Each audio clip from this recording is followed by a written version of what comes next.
The first practical automobile was invented in Germany in 1886 by Carl Benz. Americans adapted the gasoline engine and began planting the seeds of the American automobile industry in the 1890s. Henry Ford was one of the first Americans to experiment with the gasoline engine and manufactured the 8th most successful car in American history, the Model T.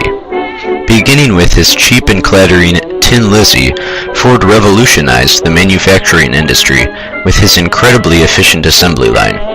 Unskilled laborers were able to perform the same job many times, which allowed the product to be mass-produced. By standardizing automobile parts, meaning nothing was handmade, Ford was able to drive down the price of his car to a reasonable $260. Others also sought to maximize the efficiency of factory work, including Frederick W. Taylor. Taylor's scientific management was a precursor to Fordism and aimed to eliminate wasted motion as well as bring maximum prosperity to both the employer and the employee. This was accomplished by increasing the number of managers per worker and instructing the managers to get rid of anything that is done just for the sake of doing it.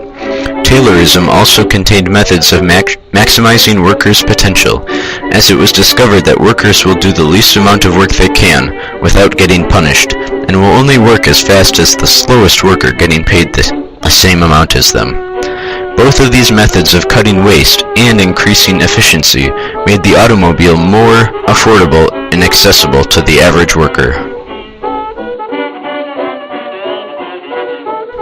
The rising popularity of the automobile had a large effect on other industries. The oil industry was booming with business like never before. Gas stations were beginning to pop up along the roads as long-distance vacationing was becoming more and more popular. Oil derricks were constructed all throughout the Southwest. In 1920, the U.S. was producing 65% of the world's oil. The steel industry also saw a jump in business. Steel had previously been used primarily in the construction of railroads, but the automobile displaced the steel industry from its main role. The railroad industry suffered greatly from the competition with automobiles.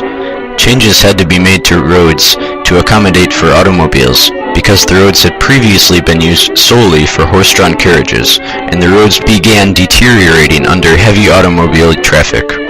Funding for these renovations came from a tax on gasoline, which every state had implemented by 1929. In populated areas, traffic regulations became necessary because of the high volume of vehicles on the road. Standardized road signs began to be put in place, and the first four-way three-color was used in Detroit in 1920. At the start, car advertisements focused on features of the car, like horsepower, but by the late 1920s, advertising began targeting people's emotions rather than intellect. Car manufacturers also targeted women with their advertisements by putting colorful ads in women's magazines showing cars with fashionable upholstery and interior linings and cars that were easy to drive and maintain.